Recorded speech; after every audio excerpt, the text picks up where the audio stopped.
देश में 10 मई सोमवार से 18 से 44 साल तक के लोगों का वैक्सीनेशन होगा। उत्तराखंड को कोविशील्ड की 1 लाख डोज मिली है। स्वास्थ्य सचिव अमित नेगी का कहना है कि वैक्सीन मिलने के बाद प्रदेश में वैक्सीनेशन का काम तेजी के साथ किया जाएगा।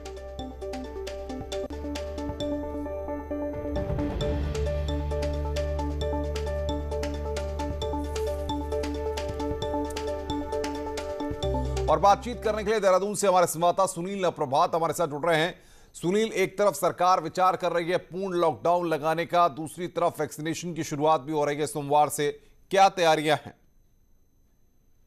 देखिए अनुपम, अभी तक जो कोविड कर्फ्यू है उसकी समय सीमा कल सुबह 5 बजे समाप्त हो जाएगी और इसके तहत अभी तक लोगों को कुछ छूट मिल रही थी कि दिन में 12 बजे तक मार्केट खुल रहा था। जरूरी सामान की जो दुकानें थी, चाहे उसमें राशन की दुकानें हों, दूध की दुकानें या सब्जी की दुकानें हों, लेकिन जिस तरह से लगातार मामले बढ़ रहे हैं उसको लेकर चिंता बनी हुई। और कल कुछ विधायकों ने भी मुलाकात की। विधायकों का साफ तौर पर कहना था कि जो अभी तक कोविड कर्फ्यू लगाया जा रहा है उसका कोई असर देखने को नहीं मिल रहा है। रोज बड़ी संख्या में केस आ रहे हैं। कल देहरादून में 3,500 से अधिक केस सामने आए। तो इसको लेकर मुख्यमंत्री ने भी सहमति जताई और संभावना ये भी जताई जा रही है कि आज शाम मुख्यमंत्री अपने कैबिनेट सहयोगियों से बातचीत करने के बाद कोई ठोस फैसला ले सकते हैं। हालांकि सरकार सीधे तौर पर लॉकडाउन शब्द कहने से बच रही है, लेकिन अब जो कर्फ्यू लगेगा, जो संभावना जताई जा रही है, उसमें कंप्लीट एक तरह से प्रतिबंध लगाया जा सकता है। और यहाँ तक ये बात चली है कि अगर लोगों को सब्जियां पहुंचानी हो, जरूरी सामान पहुंचाना हो, तो मंडी समिति के जरिए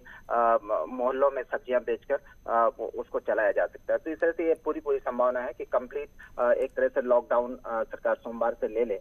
इसके साथ ही सोमवार से वैक्सीनेशन भी शुरू होने जा रहा है। 18 से 44 साल के करीब 50 लाख लोगों को राज्य में ये वैक्सीन लगनी है। कल से ये शुरू हो जाएगी और इसके लिए लोगों को कोविन पोर्टल पर ऑनलाइन रजिस्ट्रेशन करना होगा और ऑनलाइन ही इस तरह की OTP आएगी, जिसके बाद लोगों को अपॉइंटमेंट मिलेगा। जी, तो क्या माना जाए सुनील, जिस तरीके से सरकार तैयारी कर रही है, लेकिन उसके बाद भी अभी जिस तरीके से सख्ती की गई है उसके बाद भी पॉजिटिव केसेस की संख्या कम नहीं आ रही है, तो क्या पूर्ण लॉकडाउन ही अब एक विकल्प है?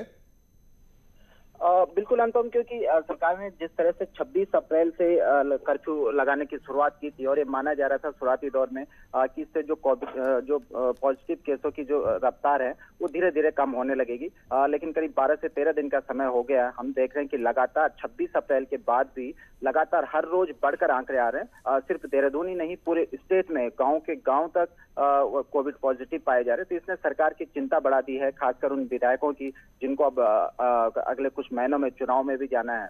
तो विधायकों की स्वर में मांग है। खास कैबिनेट मंत्री हरक सिंह रावत पहले इस बात को कह चुके हैं कि सरकार को वो अंतिम विकल्प आ चुका है जब उनको कंप्लीट लॉकडाउन ले लेना चाहिए। कल करीब 5 विधायक, जिसमें कैबिनेट मंत्री गणेश जोशी भी थे, वो मुख्यमंत्री से मिले।